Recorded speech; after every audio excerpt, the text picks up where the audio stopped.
J.D. Vance has made his official debut as the running mate for Donald Trump going into the general election.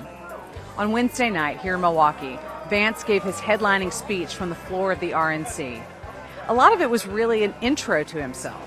There are a lot of delegates in this hall who've been telling me in the last couple of days they were somewhat familiar with Vance, but they didn't really know much beyond what they may have heard surrounding his book, Hillbilly Elegy, or the fact that he's a senator from Ohio.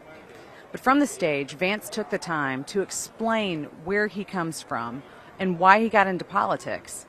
Essentially, it was a lot of a reminder of his Appalachian roots, his family's struggles with what he identified as issues that many of these delegates and their families and voters across the country might face: economic issues, substance abuse. Vance's mom was also in the crowd, and he said that she'll celebrate 10 years of sobriety in January, asking Donald Trump if they could celebrate that anniversary at the White House if he wins. But aside from that, Vance also seemed to make a political case for his ticket heading into the general election, hitting on some of the major swing states where they'll need to be successful if they're going to have victory in November. To the people of Middletown, Ohio, and all the forgotten communities in Michigan, Wisconsin, Pennsylvania, and Ohio, and every corner of our nation, I promise you this: I will be a vice president who never forgets where he came from.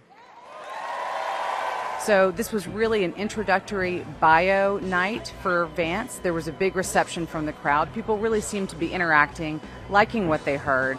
He gave a lot of shouts out and descriptors to his mama, his grandmother, who was a big feature in his book, but also played a major role in his upbringing. And with the anecdotes he was sharing, I heard a lot of laughter and positive reaction from the folks around me. So delegates are getting to know J.D. Vance, and he'll be back in the hall on Thursday night when Donald Trump gives his official speech and accepts the nomination for the Republican Party heading into November.